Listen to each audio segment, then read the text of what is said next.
Esto va a ser grabado, como están escuchando. Bueno, me presento entonces. Sí. Bueno, yo soy Cecilia Iraola, soy auxiliar de enfermería, trabajo en el SMI, soy secretaria general de mi sindicato, estoy en la Comisión de Salud Laboral, trabajo también en la Secretaría del PIT-CNT y también en la Federación en Salud Laboral. Esa soy yo, una enfermera, trabajadora de la salud.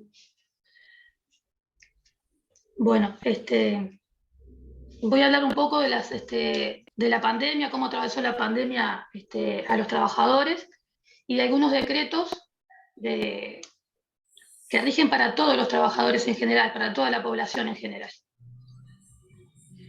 Bueno, el problema del trabajo contribuye hoy uno de los mayores dramas en la sociedad, tanto por la existencia, las formas de trabajo, como por sus transformaciones y la ausencia para buena parte de los integrantes de la sociedad.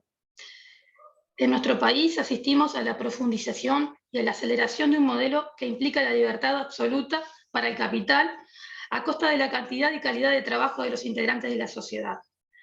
Sucede que a este modelo económico, que privilegia la ganancia del capital financiero, solo le interesa que los capitales puedan obtener mejores ganancias más rápidas cada día. Entre otras libertades, el desguazamiento de la normativa y la institucionalidad protectora de la salud de los trabajadores, el desconocimiento y la persecución de las organizaciones sindicales.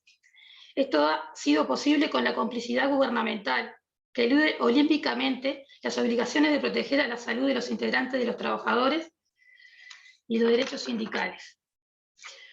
Para el modelo es necesario sacrificar todo en pos de la competitividad, y ella a partir del aumento de la productividad, aumento que solo se busca como producción de costos de producción.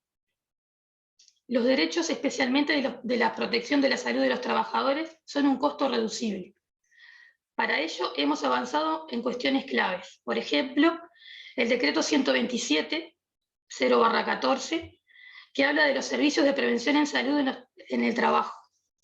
Su objetivo principalmente es la prevención, asesorar a los empleadores y a los trabajadores. Su función, identificar y evaluar riesgos, asesorar el desarrollo de un plan de vigilancia, participación del análisis de accidentes de trabajo y enfermedades profesionales, etc. ¿Cómo deben funcionar? En empresas de más de 300 trabajadores deben contar con un servicio de prevención en salud que contará como mínimo con un médico ocupacional, un técnico prevencionista y que pueden ser complementados por psicólogos y personal de enfermería. Así deberían funcionar. Al día de hoy se ha pedido dos prórrogas por parte del Ministerio, por parte de las empresas, para las empresas que cuentan con menos de 300 trabajadores. Por lo tanto, este convenio iba a aplicarse a partir del principio del 21, se prorrogó y ahora se vuelve a prorrogar hasta el 22, hasta mayo del 22. ¿Cuál es el marco legal vigente en materia de prevención de riesgos laborales? Las principales normas derivan de una ley que es la 5032, de julio de 1914, que es en su artículo 1 que establece la obligación del empleador respecto de tomar las medidas de resguardo y seguridad para el personal que trabaja a efecto de evitar accidentes. Esto da origen a distintos decretos reglamentarios según el sector de actividad. La OIT es la única organización internacional en la cual los trabajadores tenemos representación de hace más de 100 años. Nosotros adherimos a determinados convenios de la OIT. Uno de los convenios es el 155, que fue ratificado en este país por una ley, la 15.985, el 18 de junio del 88. Y luego de unos cuantos años se reglamentó ese decreto, esa ley, y se hace un decreto que es el 291 en el 2007. Luego se le agrega un anexo que es el 244 en el 16. O sea, la ley dice qué es lo que hay que hacer y el decreto dice cómo hay que hacerlo. Para evitar los accidentes de trabajo y enfermedades profesionales es una cuestión de todos. Todos tenemos que estar involucrados. Los trabajadores Por ejemplo, informarse, conocer y participar de son los recursos necesarios para la acción de los trabajadores en la mejora de las condiciones y medio ambiente de trabajo. Impulsar desde la dirección empresarial la gestión de prevención de riesgos laborales es reconocer el problema en toda su dimensión. Esto generará la menos afectación en la salud de los trabajadores y por ende mejorará la competitividad de la empresa. Ojalá lo entendieran así los empresarios, ¿no? La participación del Estado, promoviendo el diálogo y garantizando el ejercicio de los derechos laborales a través del Ministerio de Trabajo y Seguridad Social y de la Inspección General del Trabajo y Seguridad, que es como la policía del trabajo. Este decreto, el 291, es para todas las empresas, tanto privadas como públicas, a la sola excepción de la industria de la construcción, que tiene como normas propias, y la industria de la química, que además tiene otro decreto que es el 306. Este decreto establece los principios y derechos y obligaciones de los empleadores y los trabajadores. Pretende impulsar la gestión de la prevención de los riesgos laborales.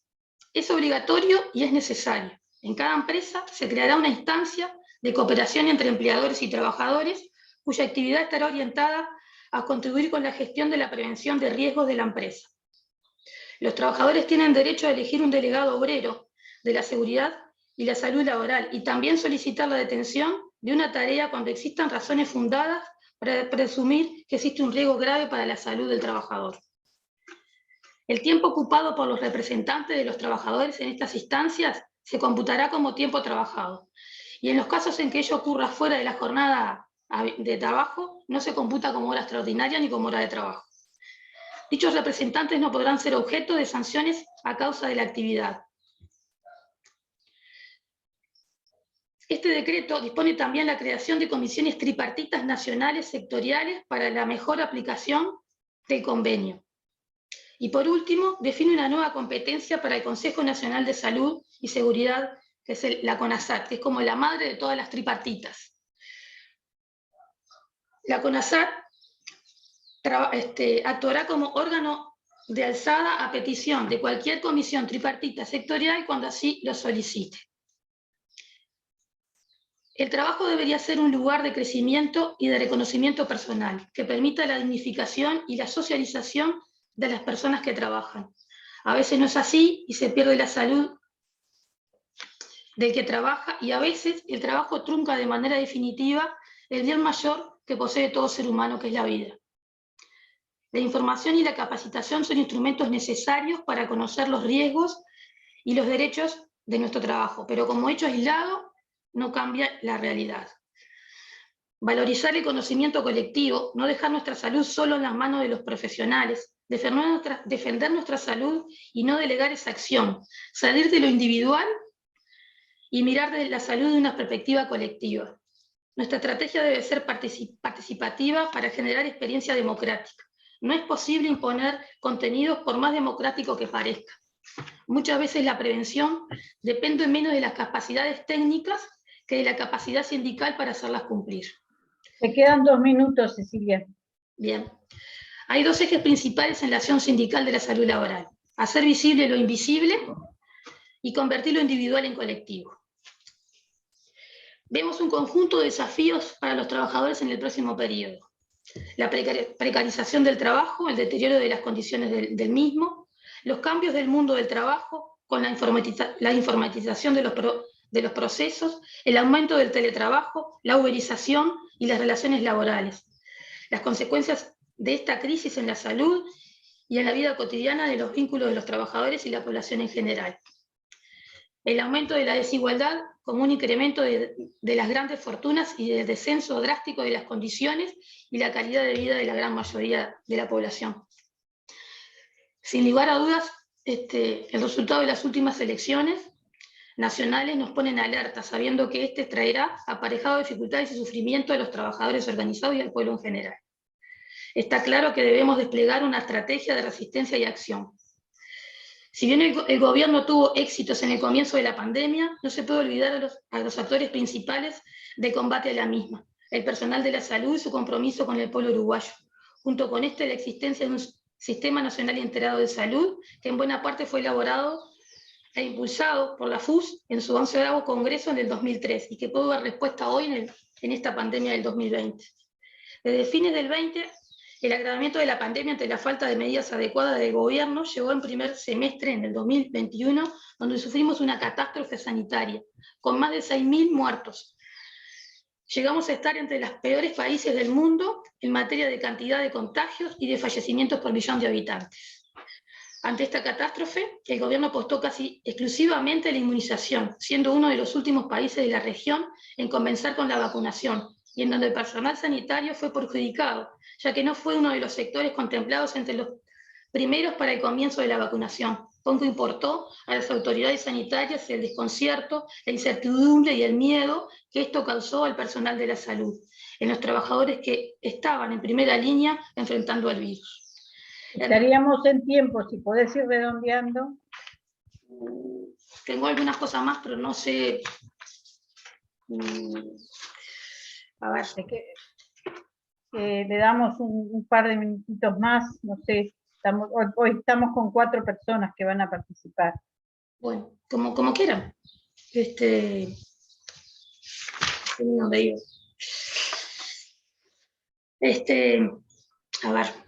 Ante esta catástrofe sanitaria, la FUS, los trabajadores organizados, le propusimos al Ministerio de Salud Pública un vacunatorio. Y ahí se vacunó en militancia a 30.000 trabajadores de la salud.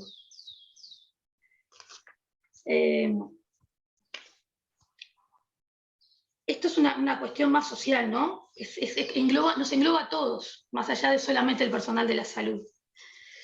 El aumento de la pobreza y la indigencia, la crisis social y económica, estamos en un aumento de la pobreza del 30%, hay 100.000 nuevos pobres. Eso sí o sí va a afectar la parte de la salud de toda la población.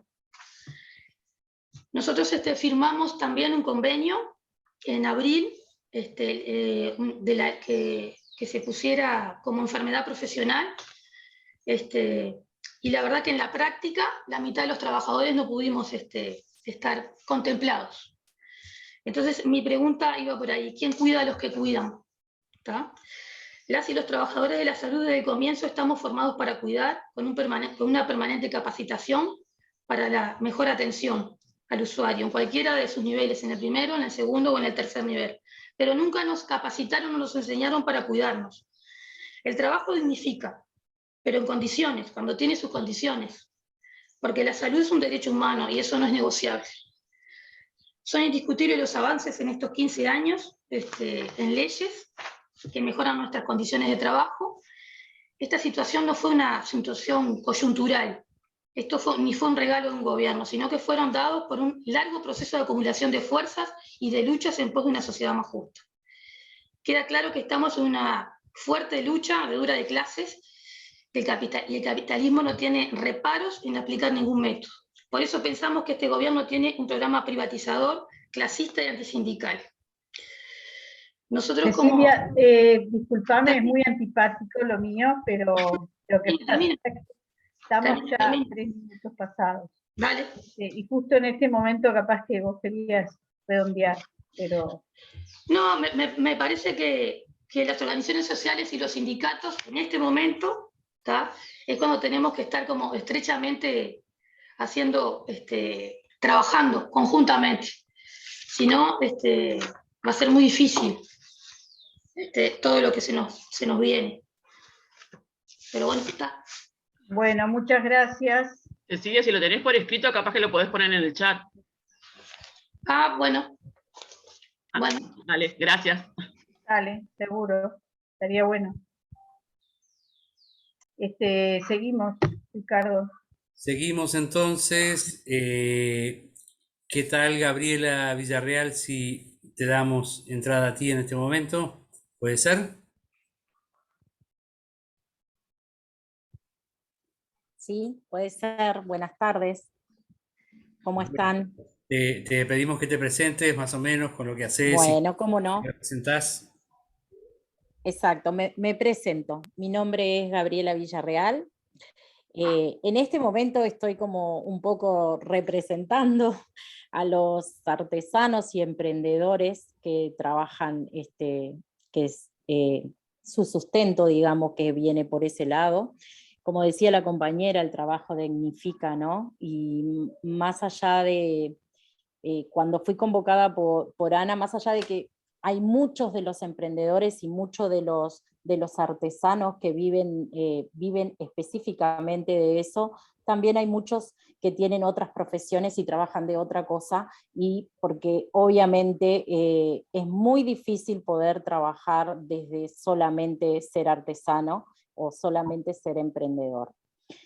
Un poco cuando me contaban de qué se trataba este espacio y de en lo que iban a tratar el día de hoy, recurrí un poco a muchos compañeros artesanos y emprendedores para tener un poco la voz de todos, ¿no? Porque es muy difícil hablar el nombre de mucha gente que trabaja y vive de esto. En sí, estábamos como enfocados en cómo había afectado en la pandemia nuestro trabajo, y bueno, puedo hablar como de una generalidad que nos pasó, que tuvimos en principio miedos, como toda la población uruguaya y como todo el mundo con esta pandemia, pero más que nada enfocada desde el lado del trabajo. Sí, nos afectó muchísimo, porque nuestro trabajo es mucho de el boca a boca, es mucho de mostrar nuestro trabajo, es mucho de las recomendaciones, este boca a boca que se arma hay un artesano o un emprendedor que está trabajando y haciendo determinados trabajos con sus manos y con su creatividad, utilizando todo lo que tiene y poniéndolo más allá de. Puedo romantizar un poco la cosa, diciendo de que le ponemos todo el amor y todo, pero también es nuestro sustento. Y sí, está el amor ahí puesto, porque lo hacemos con mucho cariño, y está todo pensado desde qué es lo que el otro necesita, qué es lo que se puede vender, qué es lo que al otro le interesa. Y en esto de la pandemia nos tocó reinventarnos, perdón. Igual que creo que mucha gente, ¿no? Fue como un reinicio, nos reiniciamos y dijimos, bueno, ¿cómo hacemos para poder hacer que esto pueda llegar al otro y que no perdamos nuestro sustento?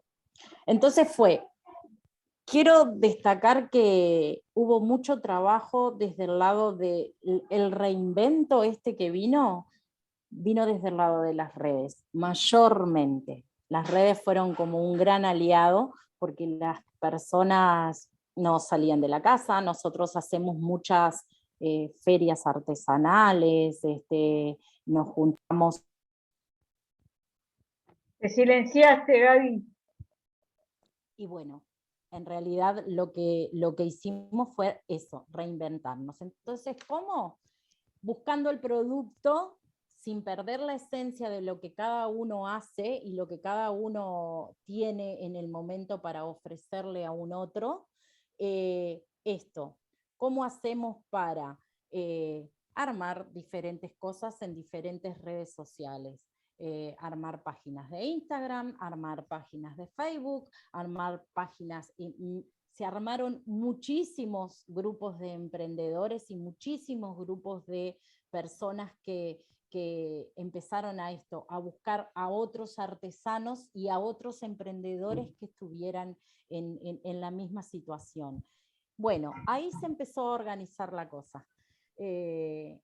Nos organizamos de cierta manera en cómo. Cuando nosotros hacemos ferias, nos quedamos en contacto y por lo general se arman grupos de WhatsApp donde están todos los emprendedores ahí que van a participar. Cuando un emprendedor se entera de que hay una feria o se está armando una feria, o alguno de los emprendedores decide armar ferias o eventos que impliquen otros emprendedores, ahí empezamos a convocarnos. Se arman grupos, se informan, se hacen flyer con diferentes de dónde se va a hacer la feria, se convoca a emprendedores. Para nosotros el tema del poder llegar al público en esta época, en este momento, y lo que fue la pandemia, en el momento en que estábamos con la pandemia, que no podíamos salir y no podíamos dirigirnos al público como estábamos acostumbrados a dirigirnos, el emprendedor no te pone un mínimo como de repente te ponen las grandes cadenas de diferentes lugares. El emprendedor, si le compraste algo de 100 pesos por decir algo, el emprendedor va a tu casa, se pone el tapabocas, se sube a un ómnibus, mira cómo te va a entregar el producto, se preocupa por cómo va a ir la presentación, cómo va a ir el producto y cómo va a llegar a esa casa y a esa persona. Eso también nos dio otra visión, nos dio la visión de cómo esta pandemia ayudó a que las personas pudieran tener más valor a lo que el artesano y a lo que el emprendedor está presentando o está ofreciendo. Eso para nosotros es un gran valor, porque hoy en día hay campañas importantísimas para nosotros de no le compres a las grandes cadenas, sino comprarle al artesano y comprarle al emprendedor que está que lo hace con sus manos, que vive de eso. La mayoría de los emprendedores tienen, casi todos tenemos monotributo, por ejemplo, porque es necesario y ustedes ya sabrán, hay varias formas de ser monotributista, con sociedad médica, sin sociedad médica. Los que nos trabajamos, los que trabajan en un lugar ya lo tienen por ese lado, los que no, hay carnet de artesano, hay ciertos requisitos que es necesario tener cuando uno es artesano, y hay muchos, hoy en día, por ejemplo, hay como una dualidad ahí y hay un paralelismo de que el artesano también es considerado el emprendedor. Entonces, porque encontramos un artesano, pero también encontramos un emprendedor que se reinventó y de repente ahora vende alimentos, por ejemplo.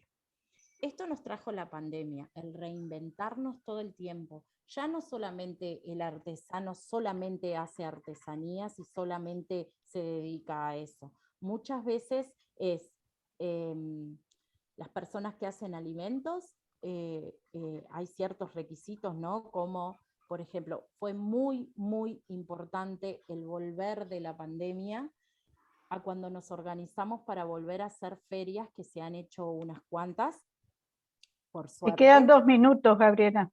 Bien, gracias, María. El volvernos a trabajar y conectarnos, por ejemplo, hace muy poco, no sé si ustedes sabrán, pero se hizo un proyecto turístico en el Cerro, y en ese proyecto turístico hubo una gran convocatoria a los artesanos del Cerro, a los emprendedores del Cerro.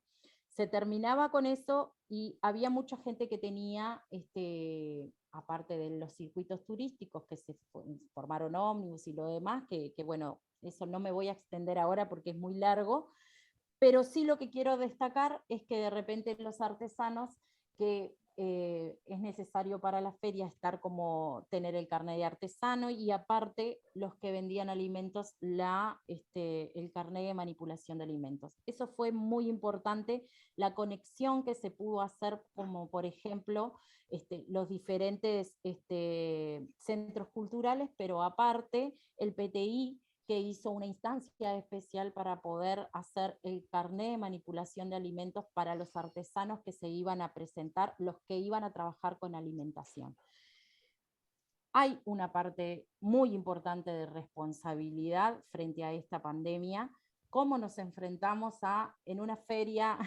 Estamos, por más que sea en la calle, al aire libre, es necesario tener los cuidados de lo que implica la sanidad, y estamos como todos involucrados para que esto siga rodando y siga funcionando. nos reinventamos. Esa es lo que puedo decir, es que nos reinventamos todo el tiempo y nos reiniciamos con nuevas cosas para que todo funcione. Por ese lado viene como la presentación de los artesanos y de los emprendedores en esta pandemia y cómo nos reinventamos con las redes, por ejemplo, que fue lo que más utilizamos para poder que siga funcionando esto del boca a boca y la recomendación de nuestros productos. Por ahí venimos. Bueno, muchas gracias, Gabriela. De nada. Bueno, muchas gracias bien, a ustedes. Bien interesante esa perspectiva también. Aviso a todo el mundo que ya está la presentación de Cecilia, está en el chat, así que se puede descargar. Y bueno, le damos entonces paso a la presentación de Rodolfo Levín. ¿Les parece bien? ¿Están de acuerdo? Sí. Bueno, buenas tardes. Hola, hola compañeros. Es un gusto estar con ustedes. Gracias por la invitación. Yo hago una simple constatación que este espacio, que hoy es el espacio de formación de promotores sociosanitarios, es un sucedáneo de alguna manera de varias iniciativas que se generaron en el año pasado. Yo participé de muchos de los seminarios que se hicieron en este formato, así que con muchos de ustedes hemos compartido este espacio, y hoy esta instancia vinculada con el mundo de la salud y el trabajo, y desde la experiencia que están haciendo ustedes, para mí es profundamente significativo.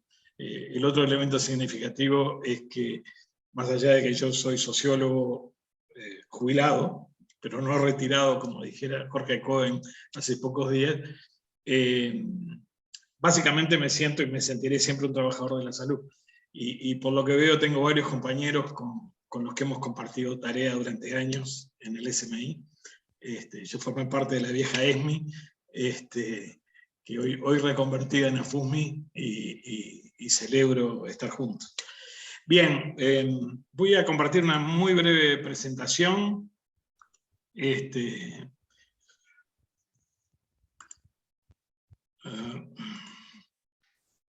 ¿Se ve ahí? Sí. No.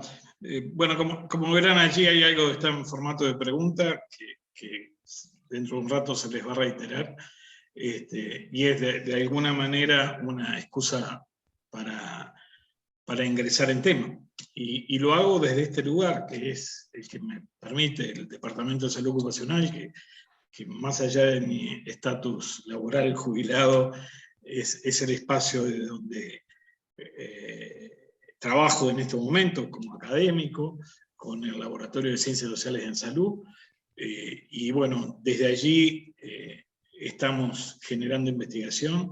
Incluso venimos de un evento hace pocos días, que es parte del material que les propusimos, que fue el 9º Congreso Iberoamericano de Investigación Cualitativa en Salud, donde justamente tuvimos una mesa en la cual se encaró lo que es la participación social en el mundo del trabajo, es decir, la participación de los trabajadores en el cuidado de su salud, en la promoción y prevención de la salud. Entonces, en ese sentido hay toda una masa crítica, sobre todo que desde el Departamento de Salud Ocupacional hemos alineado a lo que ha sido un movimiento de una fuerte impronta latinoamericana, y en el material que tienen colgado donde están los investigadores Jorge Cohen, Óscar Bentancur y Fernando Tomasina, que además está compartiendo sala. Yo sé que está oculto, no quiere aparecer,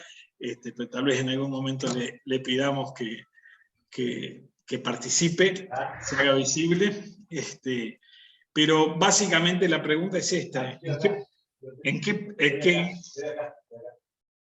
pensamos cuando hablamos de la participación en el mundo del trabajo? Entonces, quiero aludir rápidamente al material, que no sé si lo pudieron ver, pero ustedes van a ver que hay cuestiones que se repiten, vinculado con la preservación de la salud en el trabajo y la promoción de la salud en el trabajo, y donde básicamente Jorge Cohen, por ejemplo, habla de la incorporación de la subjetividad de los trabajadores, es decir, no es un elemento banal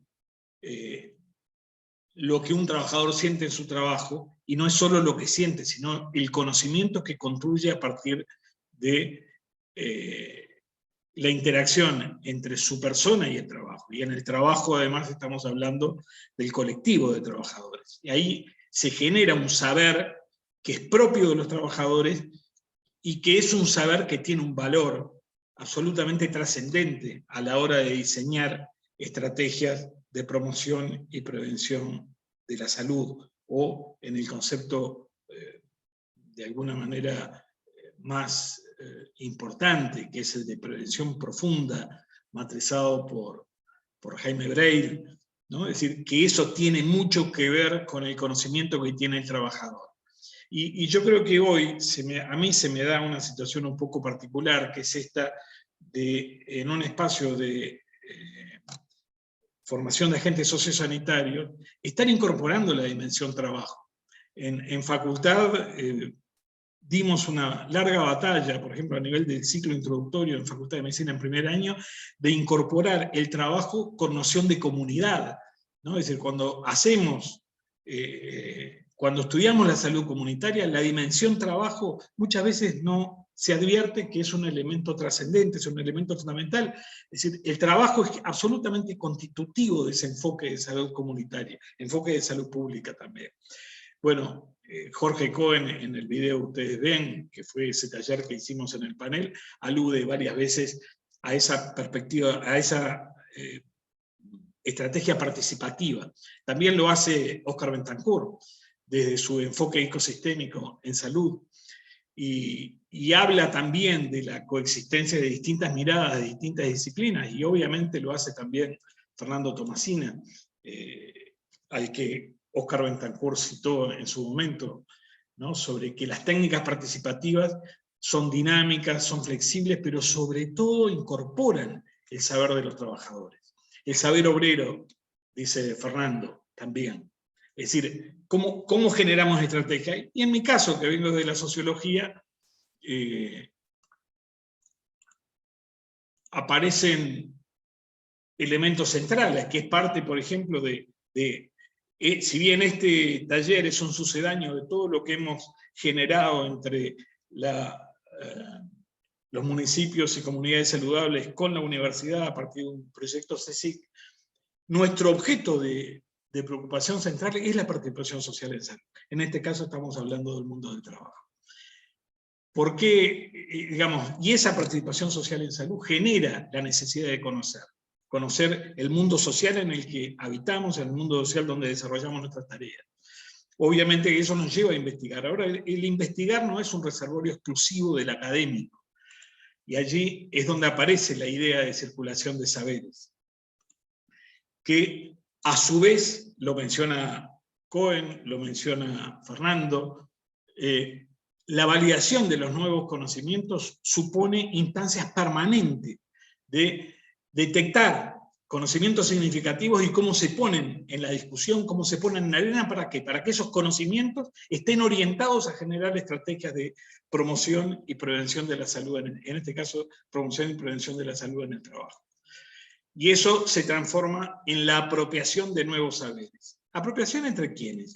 Entre todos los que participamos en el sector. Yo, y acá, ahí les dibujo lo que ha sido el marco interpretativo de mi trabajo como sociólogo los últimos 20 años, que tiene que ver con la certeza de que existen dos tipos de conocimientos en todos los ámbitos sociales: el conocimiento lego y el conocimiento experto. En la circulación, en la velocidad de circulación de ese conocimiento, está lo que se configura, un sociólogo inglés, Anthony Giddens, habla de reflexividad, los entornos de alta reflexividad, y orientamos, creo yo, y esto me llevan 20 años de investigación aplicada de que en la medida de que el conocimiento lego y conocimiento experto, que todos somos a la vez, muchas veces tenemos un conocimiento lego, es decir, no conocemos de algo, y a su vez somos expertos sobre una temática X. Todos en algún momento somos actores legos y actores expertos. La velocidad de circulación de ese conocimiento es lo que genera entornos de alta reflexividad. Yo de alguna manera lo he podido de alguna manera consumar en investigaciones que hemos desarrollado, lo que fue en su momento una que nació en el propio departamento, que fue la accidentalidad en la industria de la construcción en el año 2005, que formó parte de mi tesis de maestría, y después lo desarrollé en otras investigaciones, ya no tan vinculadas al mundo de la salud y el trabajo, pero sí da cuenta de cómo los actores sociales, en la medida que pueden apropiarse de un conocimiento, empoderan su acción, y sin duda que la acción colectiva forma parte de esa estrategia de promoción y prevención de la salud. Bien, por acá me voy quedando. Yo sé que no está... que no sé cómo sigue el programa, pero me gustaría después, o en la segunda parte, que Fernando pueda ampliar alguna de estas ideas, más allá de que me dijo que él prefería mantenerse escuchando. Sé que ha tenido un día muy duro, por eso no era seguro que él pudiera participar, pero bueno, intenté ajustarme a los 10 minutos de tiempo, compañeros, y dejo por acá.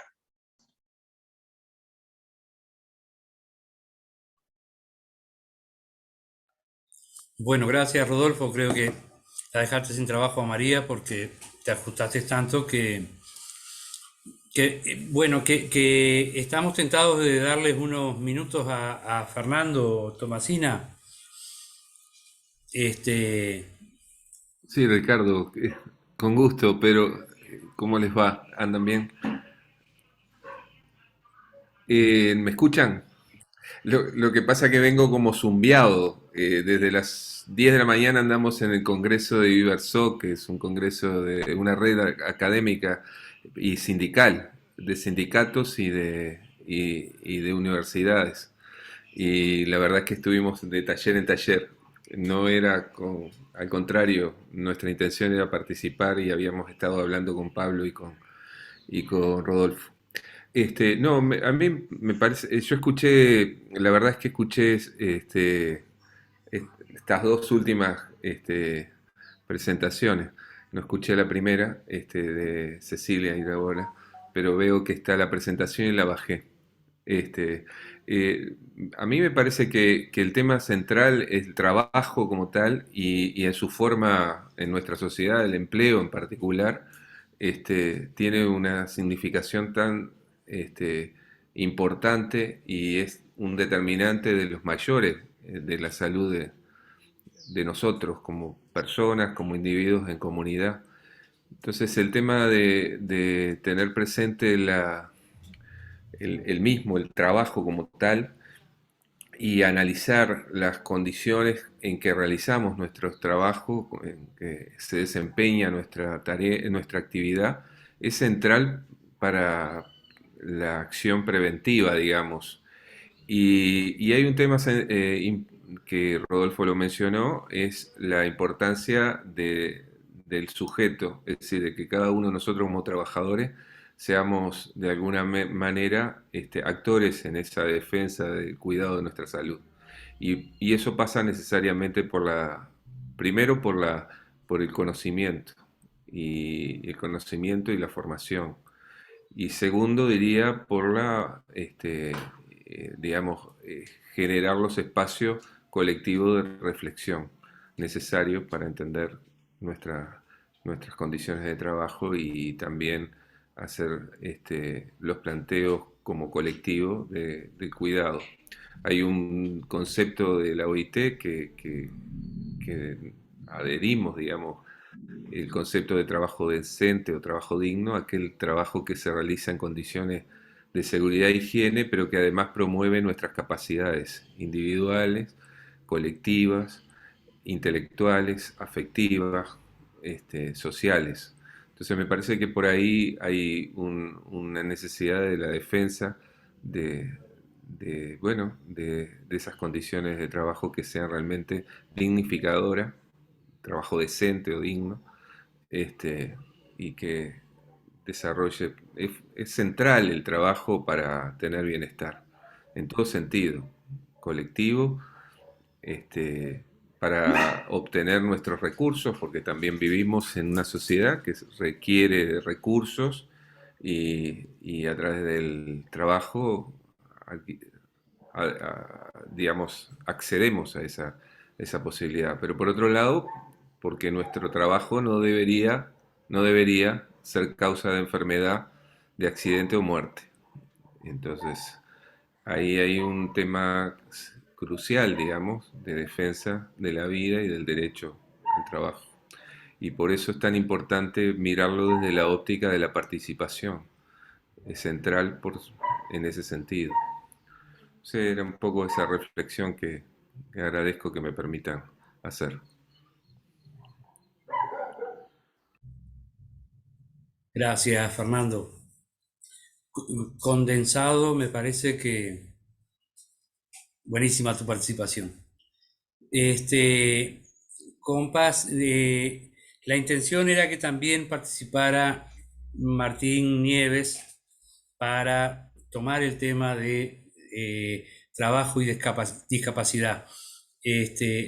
Nos avisó de que estaba teniendo dificultades para llegar y todavía no ha llegado. Por lo tanto, propongo pasar a trabajar en subgrupos y bueno, tal vez si pueda llegar a última hora, tal vez podamos inventar algo para darle unos minutos, porque me parece que el tema de Está el video previo, ¿no? De Martín, Ajá. que se presentó. Digo como insumo, ¿no? Que está ese video. Perfecto. Que lo pudieron ver. Bien. Sí, me parece pasar a sus grupos. No sé, para los que nunca estuvieron, no se muevan de ahí, los pasa directamente Mariana a un subgrupo, ahí trabajamos con los insumos que son las preguntas, y después volvemos en media hora para seguir la plenaria. ¿Tá? Estamos prontos, Mariana. En tus manos, Mariana. Bueno, ahí les tiene que haber llegado la invitación. Perfecto.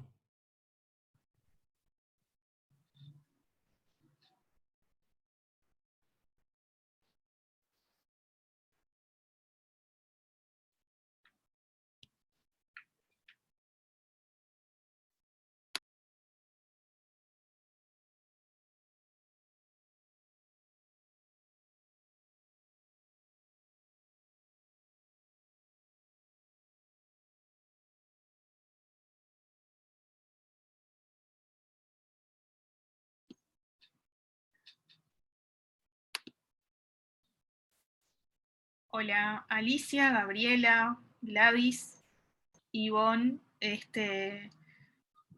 ¿no le llegó la invitación?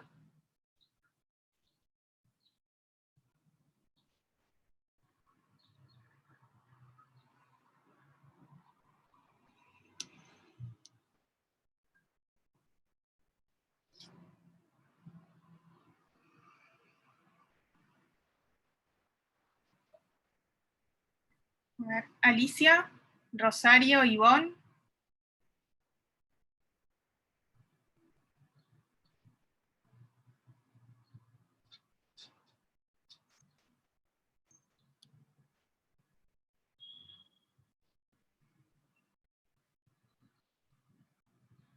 Alicia, ¿me escuchás?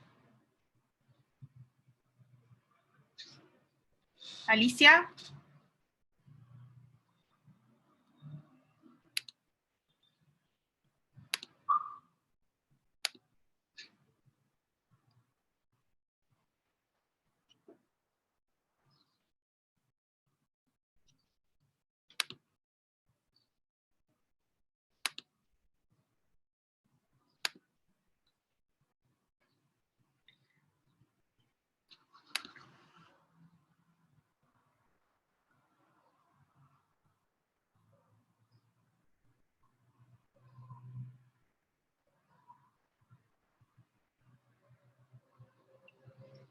Hola, Graciela.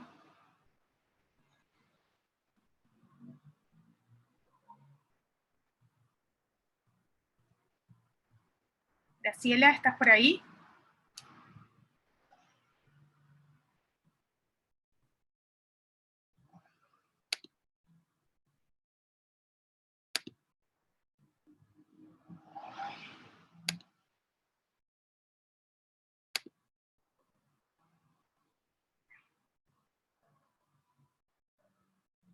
Ivonne, Rosario, Alicia, ¿están por ahí?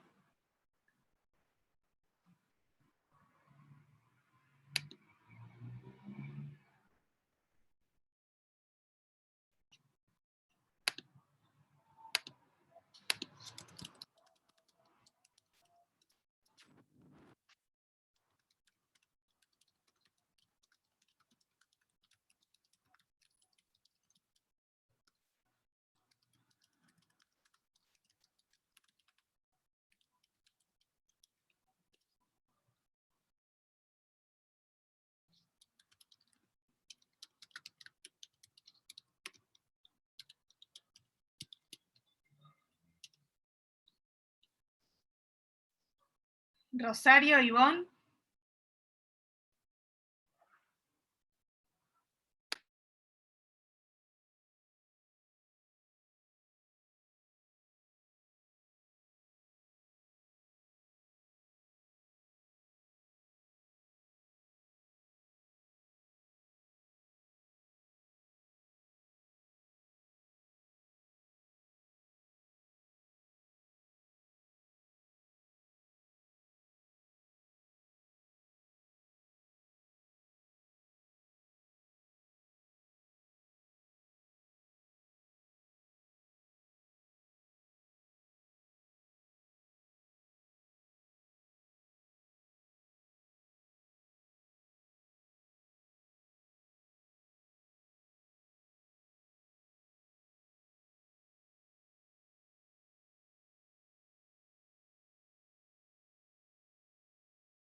Rosario, ¿estás por ahí?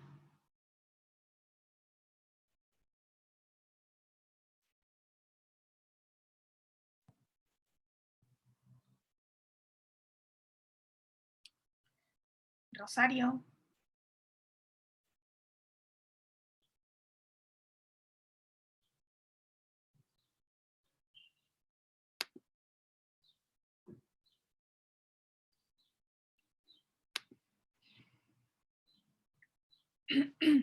Alicia, Rosario, Ivonne. No sé si me escuchan. ¿Me escuchan?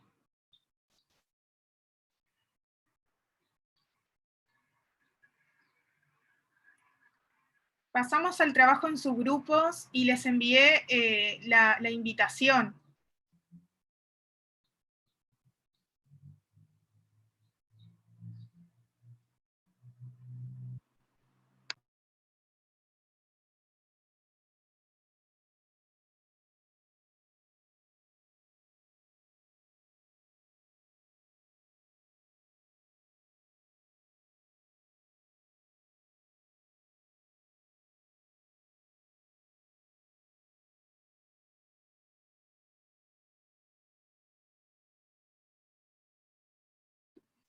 Bien, Rosario, tenés que aceptar la invitación que te envié hace un rato para unirte al subgrupo. A ver, ya te digo. Sí, estás en el grupo 3 con Graciela y con María.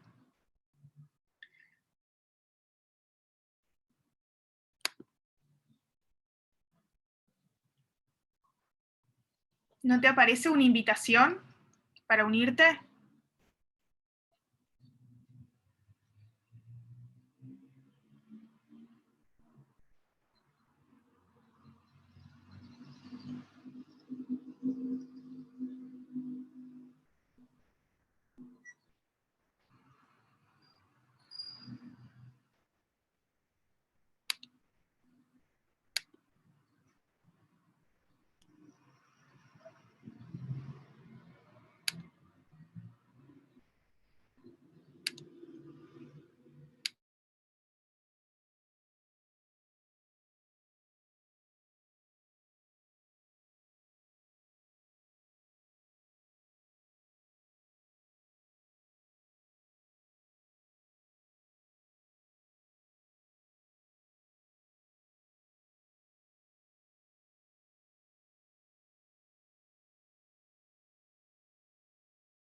Hola Gustavo, ¿cómo estás?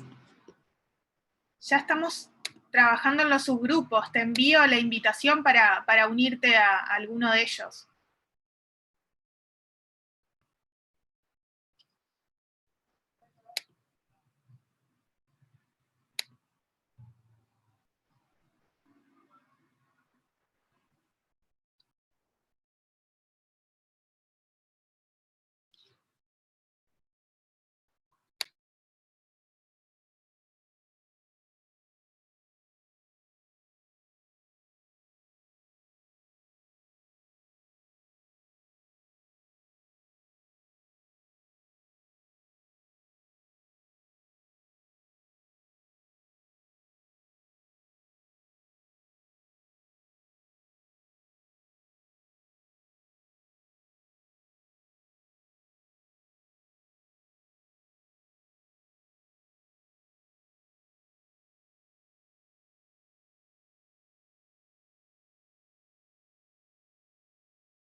Hola Gustavo, ¿me escucha?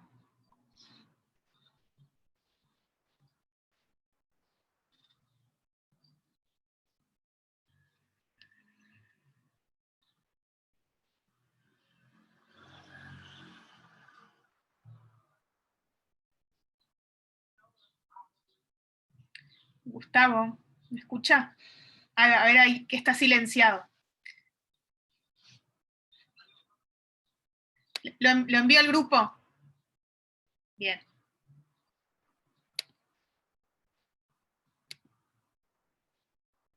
Ahí le tiene que haber llegado la invitación.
Gustavo, no sé si anda por ahí, si me escucha. No sé si está teniendo problemas de conexión.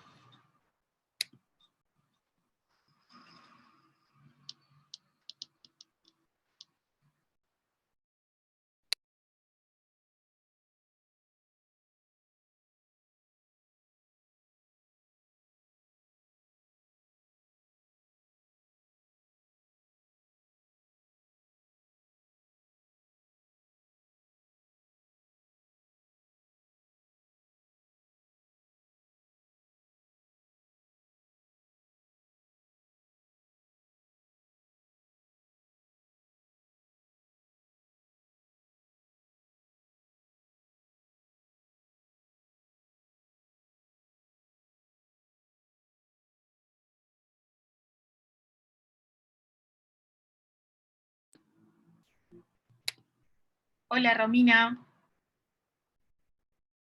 Hola, por acá Diego, Romina no está hoy. Bien, hola, Diego. No sé en qué grupo estabas para... Ay, tuve que salirme porque tuve que entrar a otra reunión Bien, y todavía no comenzó la otra, así que me volví a conectar a esta. bien. Pero ¿Estabas en algún grupo o...? sí, estaba en un grupo, estaba con Ricardo. No, Y bien, sí, estaba con Ricardo. ya te envío entonces. Ahí te llegó la invitación. Gracias. ¿Verdad?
Bueno, estamos aquí de vuelta todos. Sí, estamos todos. Entonces, Sí, creo que sí. damos paso al primer grupo. No es necesario andar corriendo demasiado hoy. Tenemos 3 grupos, podemos darnos 10 minutos por grupo. Así que el subgrupo número 1, le damos paso. Somos nosotros. Habla Cecilia y Rosario, ¿no? Y Mónica. A ver.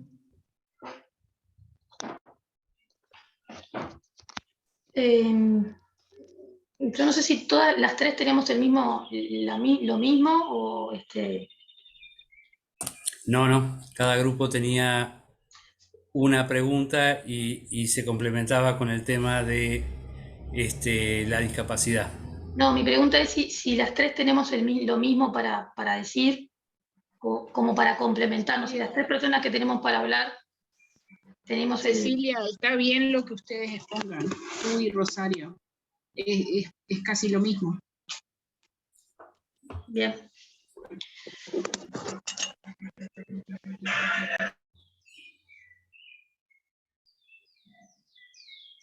¿Querés empezar tú, Rosario? Y yo sigo después cuando hable de AFUSMI, ¿te parece?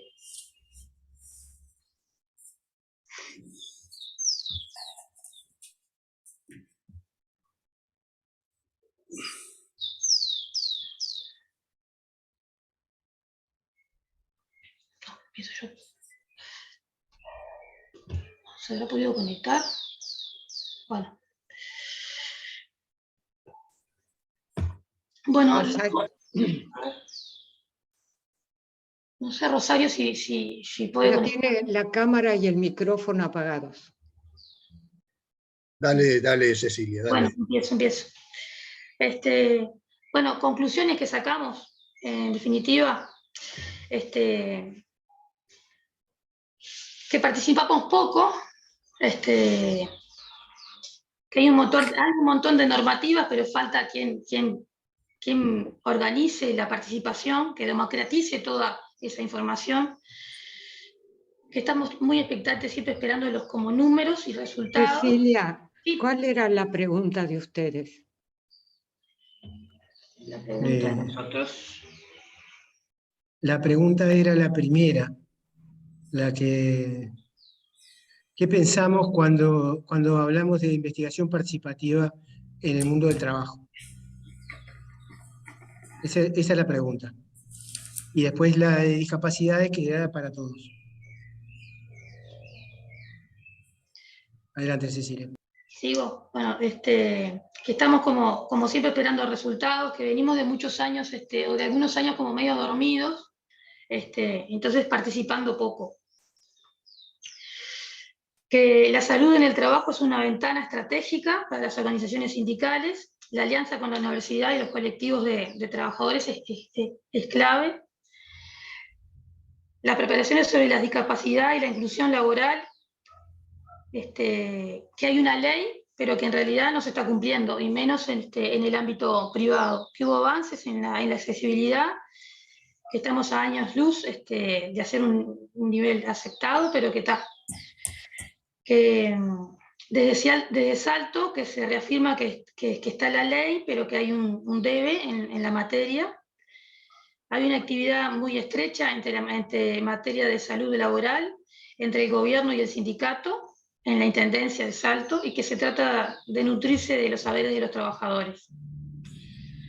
El movimiento feminista atraviesa a todos los colectivos, y desde AFUSMI trabajan con gente de las organizaciones comunitarias, con el mercado popular de subsistencias. El sindicato debe abrirse a la comunidad. Con el movimiento de usuarios hemos participado bastante en las paritarias y en otras instancias. Cuando AFUSMI hace actividades, invita a las organizaciones populares y al movimiento de usuarios para que participen en las mismas. Las ollas populares son importantes en este plano. Participamos en la olla que hace el sindicato de Funza, el ex sindicato de Funza. Trabajamos también con Villa Española.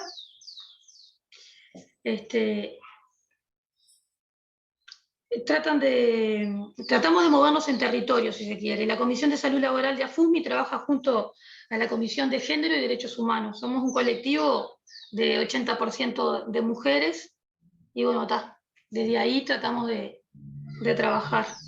En el Hospital Vilar de Bo se está tratando de abordar la salud laboral con un equipo. Hace unos años toda actividad que se planteara de salud laboral era bastante rechazada, ahora se está avanzando.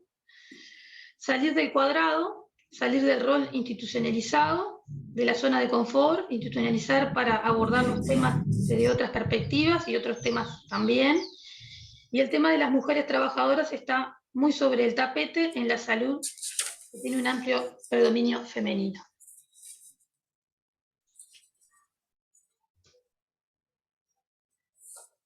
No sé si alguna compañera quiere ampliar algo más de lo que hablamos. Sí, volviendo en cuanto a lo que... Buenas tardes a todos. En cuanto a lo que hablaba Pablo y que decía que me gustó salirse del cuadrado. Salir del lugar, como decía Cecilia, salir del lugar del confort, empatizar con la sociedad, con aquello que a nosotros nos involucra. Yo trabajo en Intendencia de Salto, le decía a los compañeros, y para nosotros es muy importante poder abrir las puertas y salir a territorio. No consigo una salud laboral de oficina, la salud laboral es de territorio, tenemos que estar en territorio, y también empatizar. Empatizar, como decía Cecilia, empatizar es ponerme en el lugar del otro, no desde mi lugar, sino en el lugar del otro y poder empatizar con él. Esa era solamente una puntualización, y salirse del cuadrado, me gustó, Pablo, eso.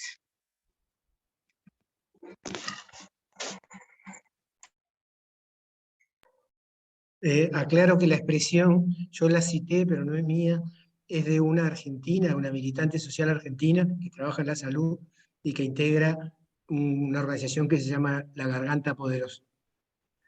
Y que en una de estas actividades que hicimos en la red de salud mental comunitaria, ella usó esa expresión con mucha fuerza para hablar de no quedarnos en los roles que cada uno tenemos, sino ser capaces de ponerse en el lugar del otro y de abarcar otras temáticas.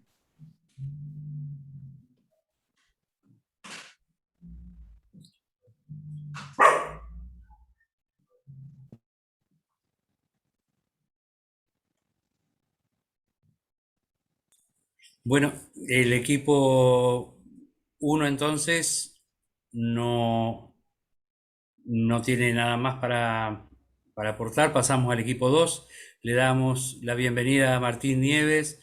Martín, estamos en la etapa de plenario y terminada esta etapa te vamos a dar el tiempo, ¿sí? Perfecto.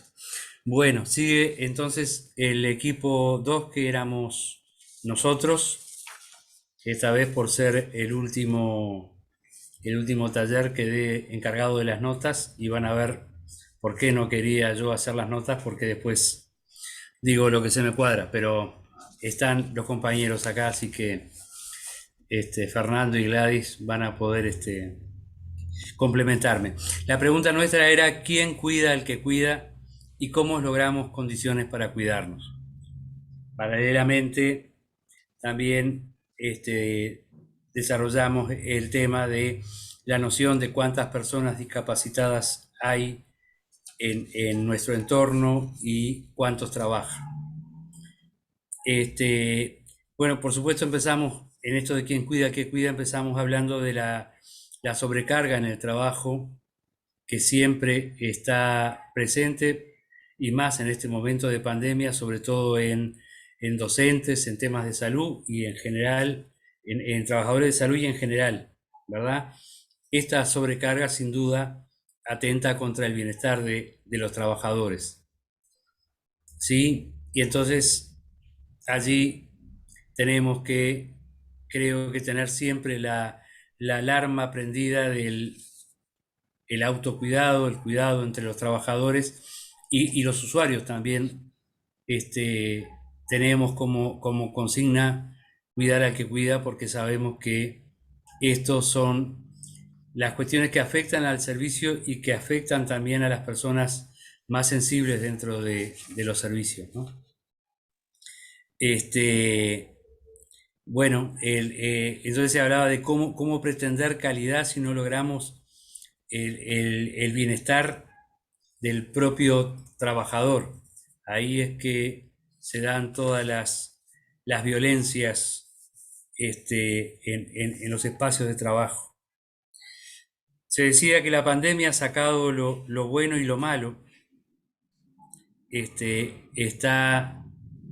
Podemos ver quienes han dado más de lo posible en todo este tiempo, y también el que se ajustó y también retaseó su dedicación en este tiempo. Eso también se ha visto tanto en la salud como en la docencia.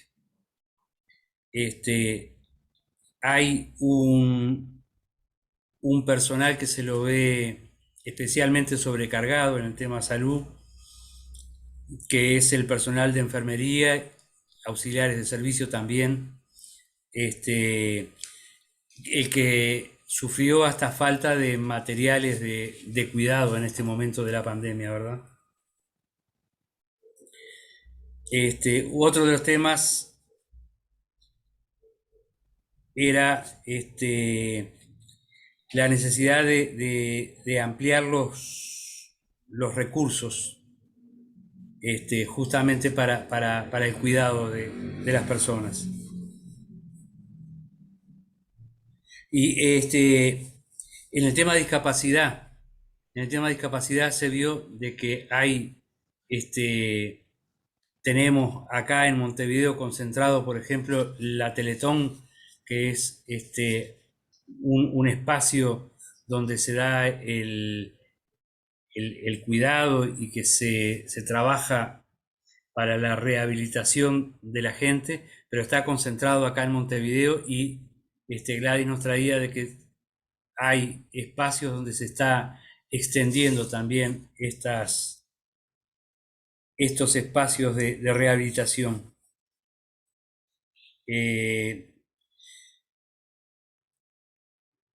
La dificultad de pensar,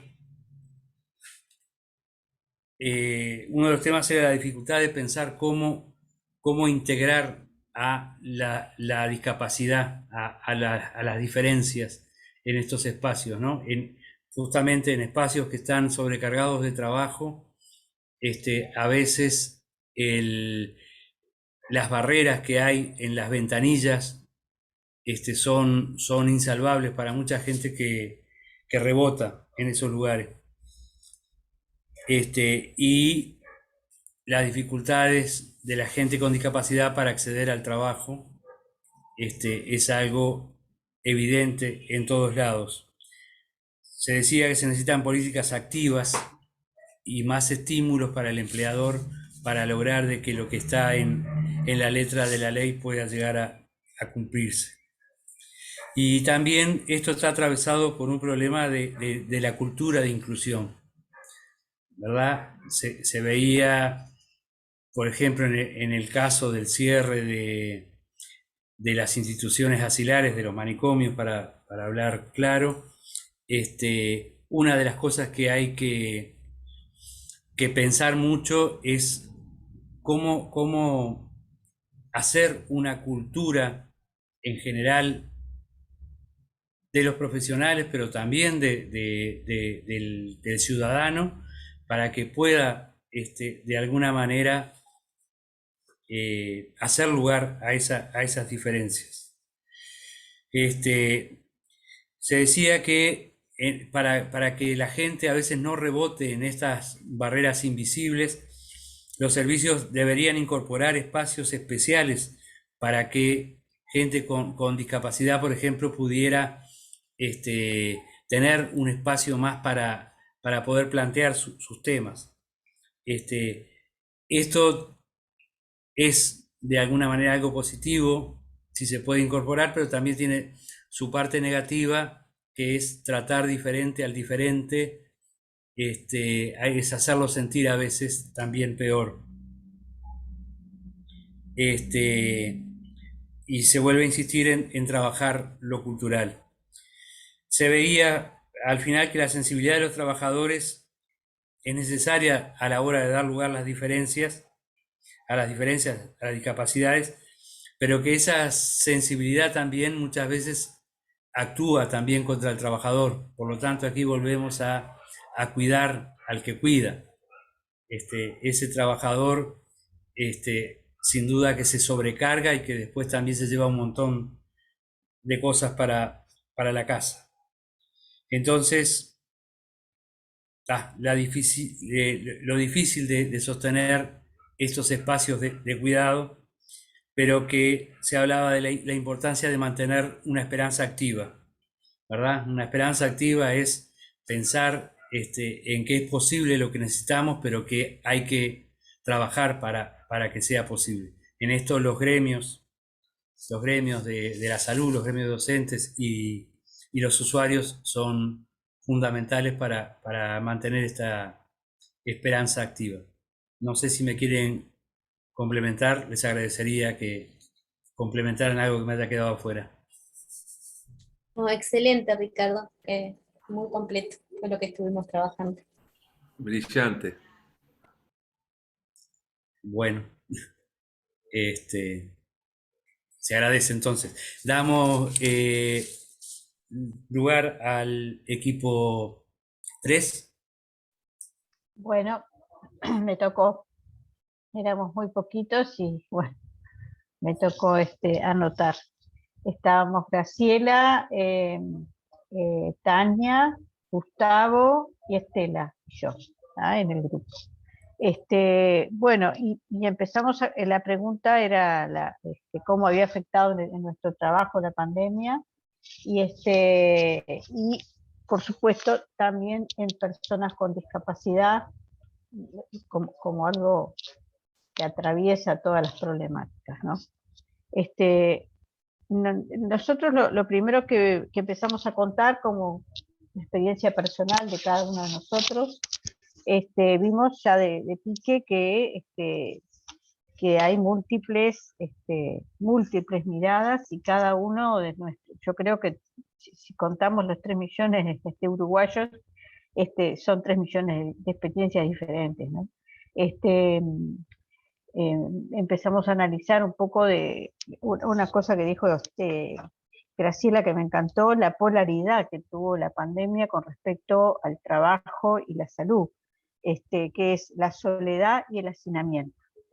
Si nosotros empezamos a trabajar con las etapas de la vida, donde hay niños y adultos trabajando, hubo hacinamiento, espacios que tenían que ser convividos y compartidos en situaciones de educación, de trabajo, de teletrabajo, que eso complejizó mucho la convivencia,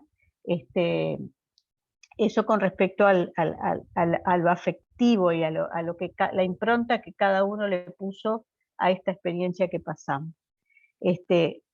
Pero también tenemos que analizar, salir de la presencialidad, principalmente para los que vivimos muchas horas trabajando fuera de la casa, donde el vínculo laboral con nuestros compañeros de trabajo es muy fuerte y muy, muy importante. Fue realmente un shock fuerte, ¿no? Yo personalmente lo viví así. Después por suerte me jubilé, pero la primera etapa del teletrabajo fue lo que más me impactó, fue eso, ¿no? No tener al compañero ahí al lado y poder conversar directamente con él o intercambiar un tema en común, ¿viste? Eso fue como lo más duro del trabajo. Pero también reconocemos una muy buena herramienta que fue la virtualidad, donde todos transcurrimos una etapa importantísima de aprendizaje y que tiene muchas fortalezas y por supuesto debilidades. Nos costó un poco al principio, pero lo logramos logramos incorporar esta herramienta como algo que, por lo menos, inclusive en esta experiencia que estamos haciendo nosotros en los seminarios, yo creo que no hubiéramos podido llegar a algunas personas del país si no hubiera sido por la virtualidad y habernos planteado esta forma de trabajar. Estela, por ejemplo, cuenta que empezó a hacer cuentos y a buscar esa herramienta que para ella, dice, se me cerraron las puertas y se me abrió esta ventanita, que me encantó eso que dijo, y fue el salvavidas, ¿no? Fue el salvavidas de poder ver a los nietos, de poder ver la familia, pero también de poder crear otras cosas. Graciela traía el tema de la cantidad de materiales con los que nos pudimos hacer. Pudimos participar en instancias internacionales, cosas que antes capaz que no nos daba la vida. Entonces ahora hubo como otra forma de comunicarnos con el mundo también.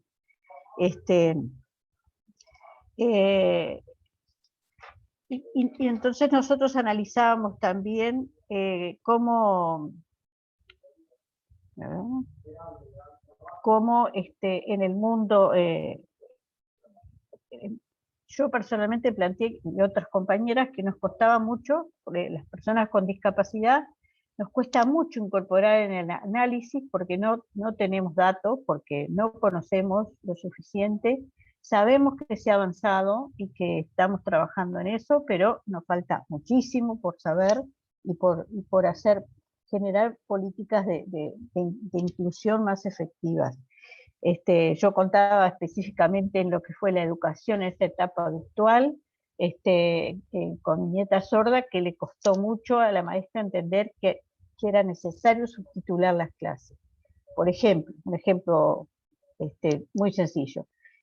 ¿Se acuerdan cuando las personas con trastorno de espectro autista, en algún momento a alguien se le ocurrió, che, vamos a poner una camiseta azul y que salgan? ¿Se acuerdan cuando no estaba prohibido salir? Bueno, ahí a alguien se le ocurrió, pero habían pasado muchos meses para poder pensar desde ese lugar, ¿tá?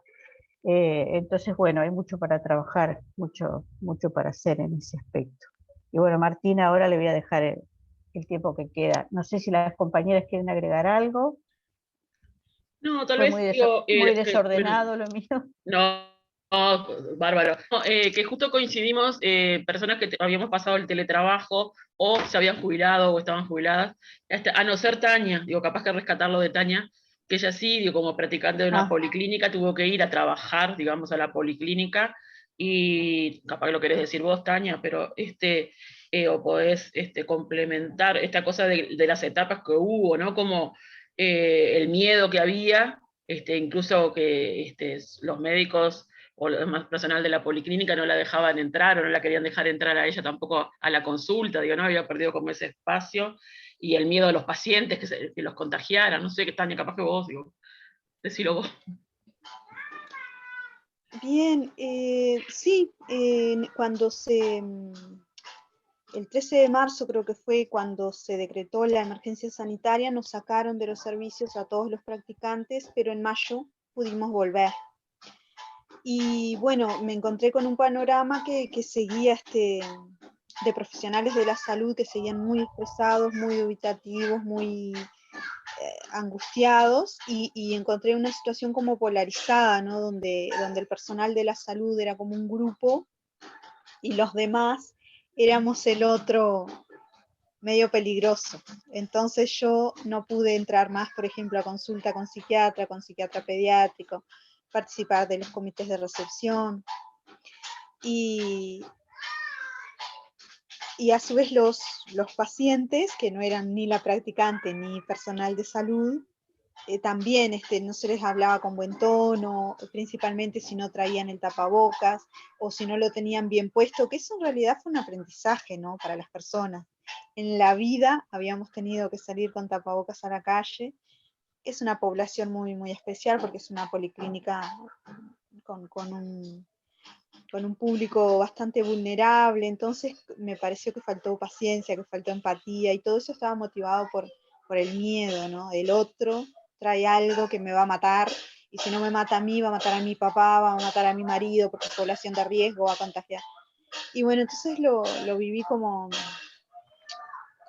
triste. A mí me afectó emocionalmente trabajar en pandemia, y veía que la situación no era tan grave en Uruguay, porque en un momento estuvimos muy bien en comparación con el resto del mundo durante varios meses, pero en la policlínica igual estaba como ese terror de va a ser en mayo, va a ser en junio, van a ver que va a ser en julio, va a ser en agosto, y esa ansiedad y esa polaridad entre nosotros y ellos, y bueno, fue estresante y fue triste también. Una cosa más para agregar lo que dijo Gustavo, que hay muchos trabajadores que no volvieron a la presencialidad todavía, que eso es grave. O sea, se ha modificado esa conducta en algunas empresas y han visto que es un beneficio para la empresa y siguen trabajando en la casa. Eso conlleva el sedentarismo, el aumento de peso, sobre todo lo que ya sabemos, el recrudecimiento de otras patologías. No sé si es por ahí, Gustavo, querés agregar vos algo. No, simplemente eso, digo, que arrancó la pandemia, los mandaron a trabajar a la casa, y al principio todo muy bien, no dejaron de trabajar, no dejaron de ganar, bla, bla, bla, pero después entraban el sedentarismo, el aislamiento social, que es también una cosa muy relevante, la pancita, engordar, el alcohol, o las sustancias, y terminó la pandemia y sin embargo no se restituyeron, ¿no? O sea, muchos siguen trabajando en esas condiciones, y bueno, la empresa, a cuenta de ahorrar luz, agua, limpieza, etcétera, etcétera. Que no sé, no tengo ni idea de cuántos deben ser, pero no deben ser pocos, ¿no? Y sin duda, perdón, sin duda que es mucho peor aquellos que perdieron el trabajo, ¿no? Sí. Pero esto es una mala cosa, es una repercusión en la salud, en lo sanitario.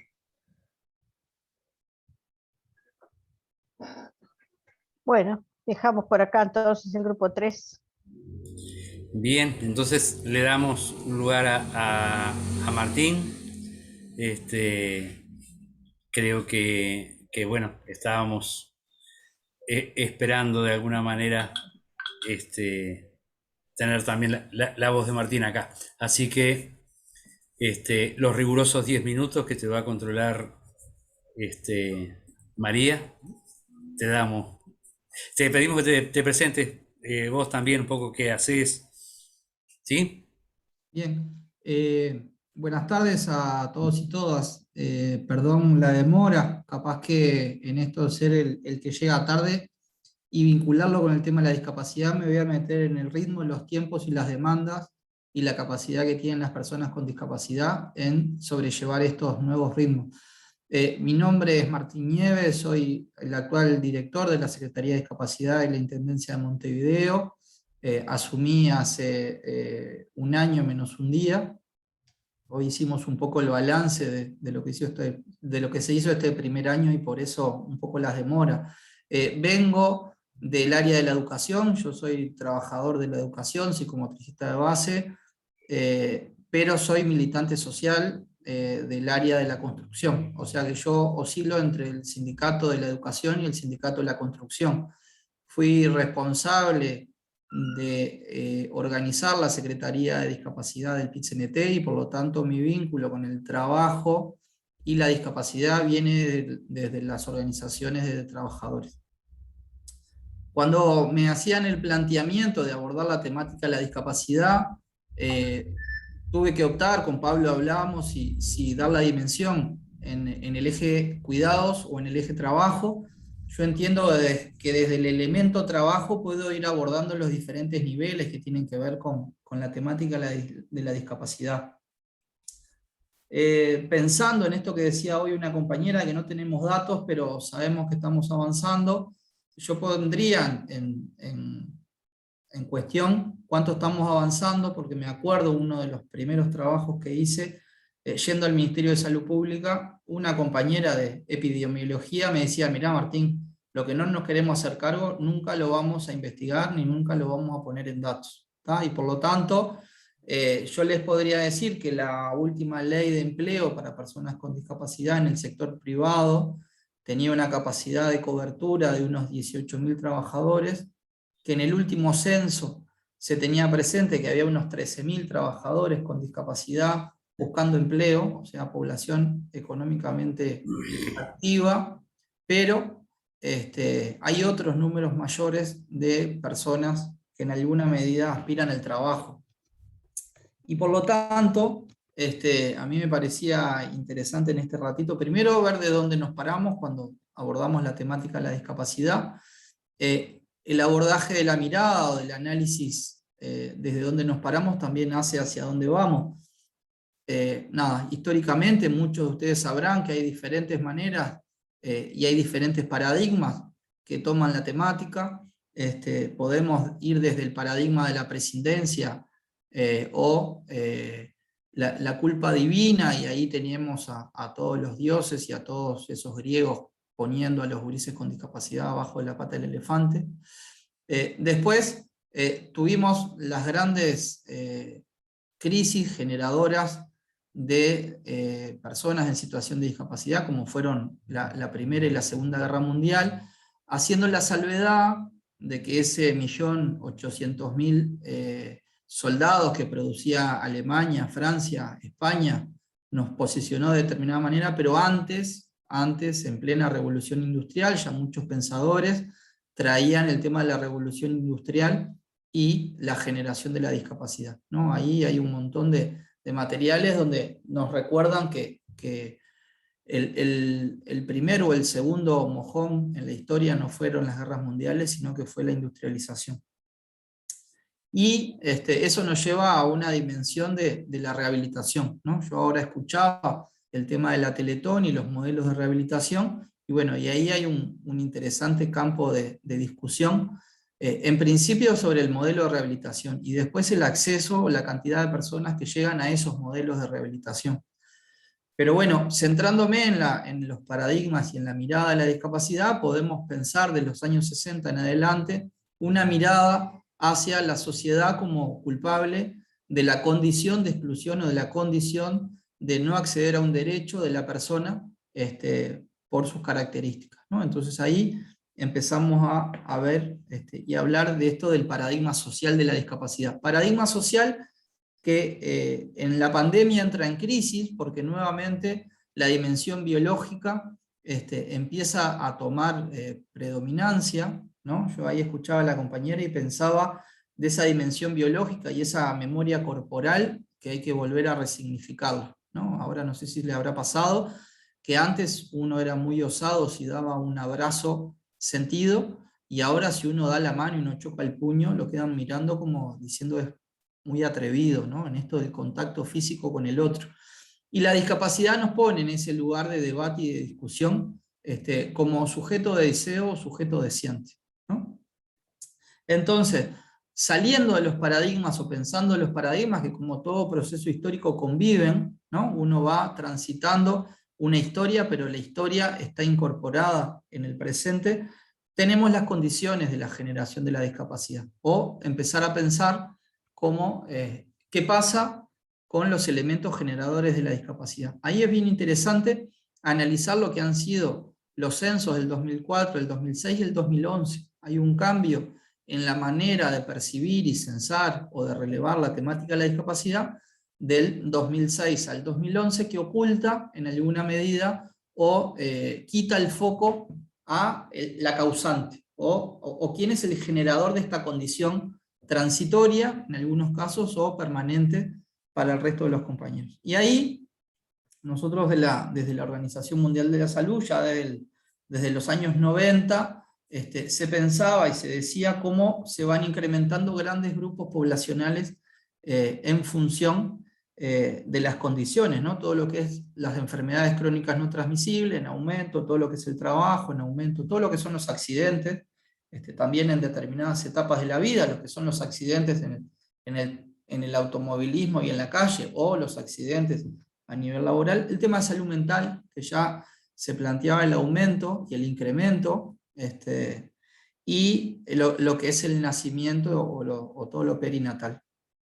Vinculado con la salud mental y el trabajo, ahí nos podríamos parar o posicionar en el tema de los derechos, ¿no? Estamos en un tercer momento histórico, en el reconocimiento de los derechos humanos, en lo que tiene que ver con el derecho al trabajo, pero bueno, para ejercer ese derecho al trabajo, nosotros tenemos que ver cómo se materializa ese derecho al trabajo. Y ahí tenemos algunos elementos bien interesantes. Tenemos a nivel jurídico, que siempre sabemos que los derechos a nivel jurídico y legal van más rápido que la materialización de los propios derechos, pero a nivel de Uruguay es bien interesante, algunos procesos se han dado. Por ejemplo, nosotros tenemos una pensión por discapacidad que tiene 100 años, pero tenemos 100 años después una ley de empleo para personas con discapacidad en el sector privado, ¿no? Somos uno de los últimos países que ha incorporado el elemento de la mitad del planeta, ¿no? Porque la otra mitad del planeta,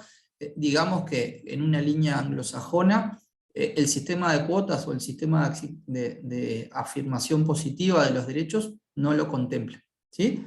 Pero de esa mitad del planeta que incorpora el sistema de cuotas, Uruguay fue uno de los últimos. 100 años después se reconoce el derecho al trabajo en el sector privado.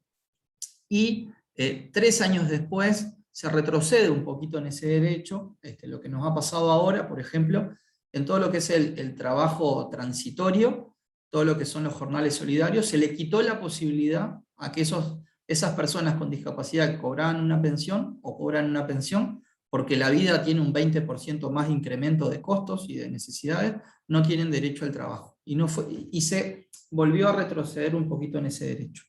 Pero bueno, en esto de la materialización de los derechos, a mí me interesaba conversar con ustedes o problematizar con ustedes lo que son las barreras físicas y las barreras actitudinales.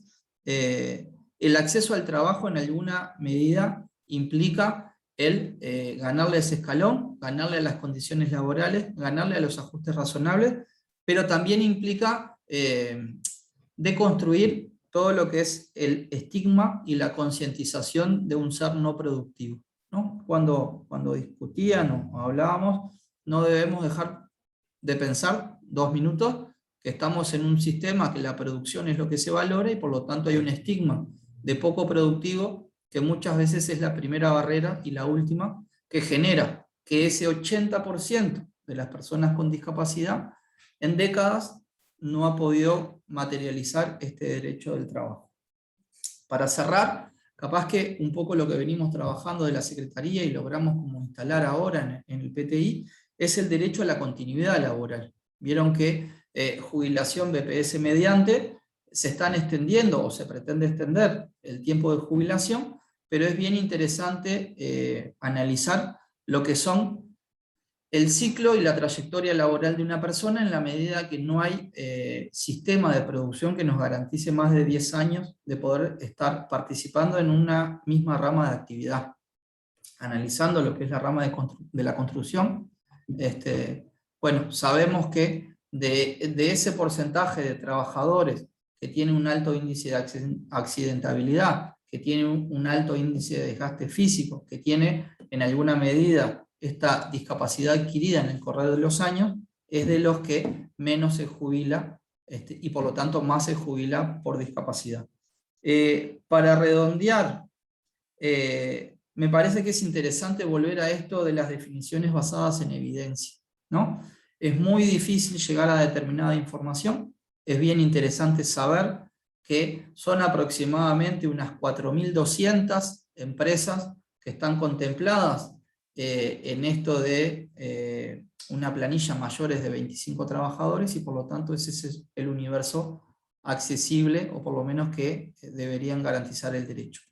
Para cerrar, educación y salud como 2 grandes generadores de dificultades que ocasionan una condición transitoria o definitiva de discapacidad, y las experiencias tanto en salud, en algunas mutualistas, donde se le garantiza la reconversión laboral del trabajador, estoy pensando en Médica Uruguaya, pero que en determinado momento igual satura esa capacidad de rotación de los puestos de trabajo, y educación, que bueno, que viniendo del área de la educación, capaz que más de un compañero sabe que lo que tiene que ver con las licencias por enfermedad y por salud mental, no contempladas en ese punto 2.4 que nos habla la OIT de dificultades en el área de la conducta y de la salud, que Uruguay no la llevó en la CONASAT, en el Consejo Tripartito de Seguridad en el Trabajo. Bueno, es algo de lo que en educación es bien difícil reinsertar. No sé si por ahí anduvimos, disculpen la llegada tarde, la acelere y bueno, y cualquier cosa en las órdenes. Muchísimas gracias, Martín. Bien, gracias por estar. Digo, por suerte pudimos tenerte también en este taller. Bueno, Mariana, ¿por qué no cerras tú? Bueno, me agarraste desprevenida, Ricardo. Es mi deporte preferido. Bien, bien. Hoy Ricardo está de vivo, me parece. Sí, sí. Bueno, en realidad esto, ¿no? Como agradecerles por la participación. Bueno, hoy ya sería el último del año, más allá de que se vaya a hacer uno el 16, que sería como para despedir, ¿no? Todo este ciclo de talleres. Y bueno, agradecerles más que nada, ¿no? La participación y el haber sostenido durante todo este tiempo su participación en estos meses, ¿no? Creo que por ahí. No sé si alguien más quiere sumarse. Gracias a todas y a todos. Queda hecha la invitación entonces para el 16, tratando de traer alguna idea, alguna noción para evaluar lo que ha sido este año, que creo que ha sido riquísimo. Bueno, un abrazo a todos, muchas gracias. Bueno, muchas gracias. Hasta la próxima. Chao, chao. Chao, chao.